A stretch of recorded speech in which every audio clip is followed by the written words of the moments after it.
Hello, welcome to SkyMap. Today we are going to dive into the incredible world of star formation. You might think it's something super complex or mysterious, but I am here to break it down in simple words. But before we start this cosmic journey, please don't forget to subscribe and hit the notification bell so you never miss out our exciting space adventures. First, try to answer some questions. Why the sun is burning?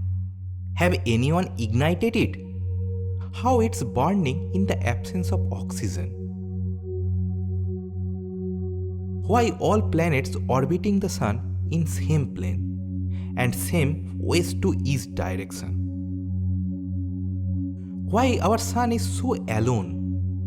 Why there is no companion star with sun?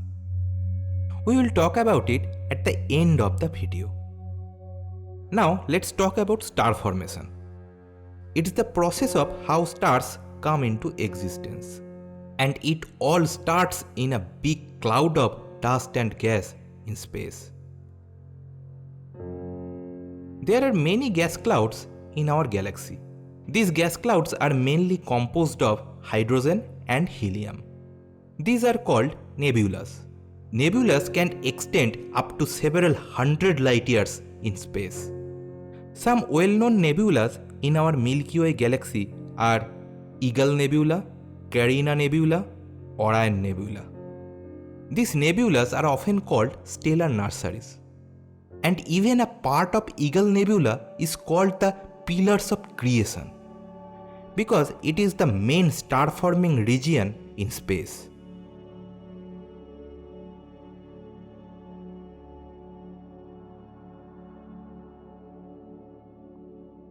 Now imagine, if an object like star or massive rock or anything else passes nearby to a gas cloud. The gas cloud will be disturbed. This disturbance doesn't stop because there is no friction in space.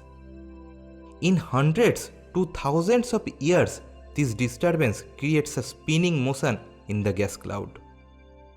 As the spin increases with time, more matter comes towards the core of the gas cloud. So the core becomes denser and denser. To visualize better, you can see the picture of a cyclone in Earth.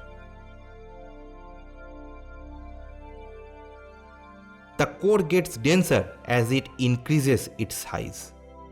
As the density increases in the core of the gas cloud, the first secret ingredient in star formation, gravity, starts showing its power. As more matter falls into the core, density of the core increases. As density increases, the gravity of the core increases. As gravity of the core increases, more matter starts falling in the core. The core of the spinning gas cloud gets bigger and bigger. This cycle continues until the core completes eating all dust and gas within its gravitational field. It can take several million years.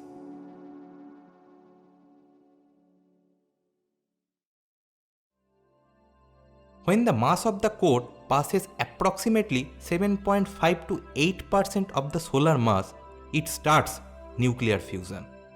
Let's see how. With the increased density, the gravity also increases. The gravity pushes the matter towards the core, and this pressure increases the temperature of the core. This enormous pressure and temperature forces the hydrogen atoms to fuse and produce helium. Now the nuclear fusion reaction generates a huge amount of radiation which comes out from the core. This radiation coming out from the core cancels out the gravitational force towards the core. It keeps the equilibrium so the core doesn't collapse.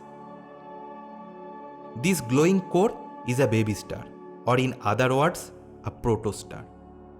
This process is still running in our sun. Our sun occupies 99.86% mass of the whole solar system. So the gravitational force acting inward is huge. And the nuclear fusion radiation coming outward is counteracting with the huge gravitational force of Sun. This process is going on continuously for last 4.5 billion years. That's why Sun is burning like a plasma ball in the absence of oxygen, but yet it's in equilibrium.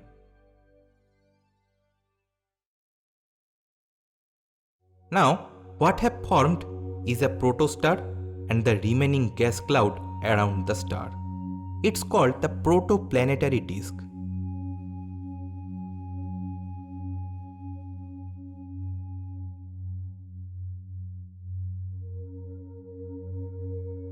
For next billions of years, the star's gravity tries to classify the remaining cloud.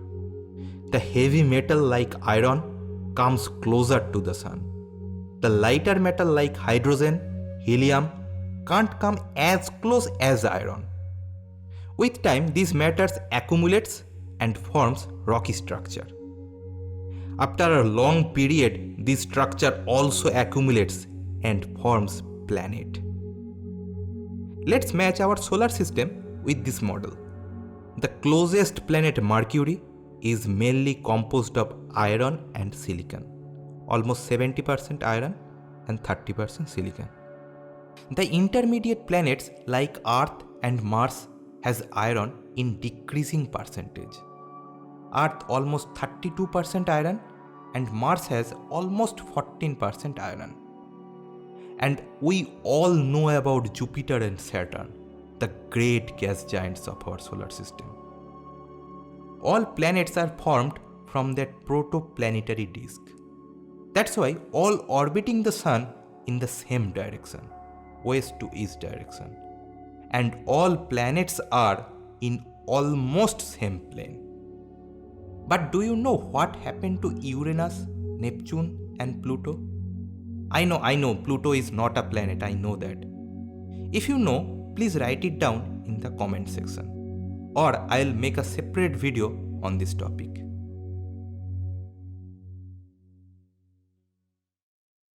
See this article from Australia Telescope National Facility.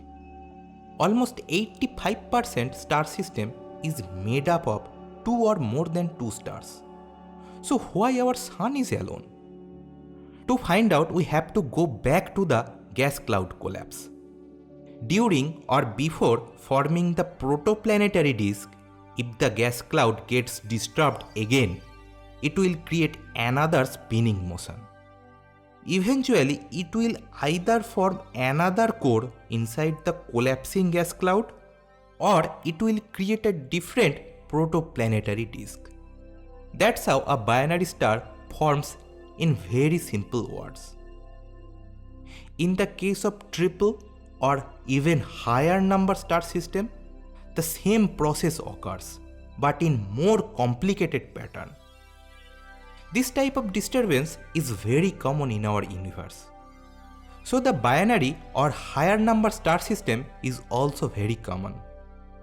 Like the Proxima Centauri, the closest star from the Sun, is also a part of triple star system. Alpha Centauri A, Alpha Centauri B and Proxima Centauri. We are very lucky that we belong to a single star system because it has a huge impact on the habitability of Earth.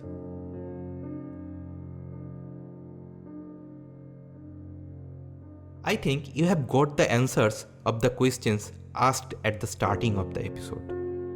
If you still have any questions, please write it down in the comment section. Let's take a bonus question. From the starting of the episode, we are talking about the disturbance in the gas cloud. But what is the source of this disturbance? In the galaxies like Milky Way, it occurs mainly for the path of different stars, stellar winds, or the galactic core attraction. So the star formation rate is very low. It's almost 7 stars per year. But in the case of big events like 2 galaxy merger or big explosions, star formation gets a huge boost, reaching around 100 star formation per year. These galaxies are called star blasting galaxy. And these bright regions are the stellar nursery of star formation.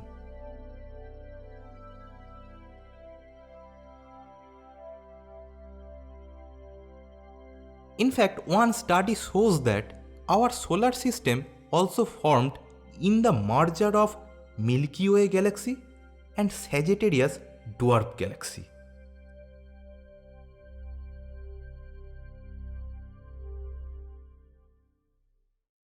Our solar system is 4.5 billion years old, and it had passed through the destructions of creation. Each and every destruction is responsible for today's life on Earth. It's the true history of our solar system.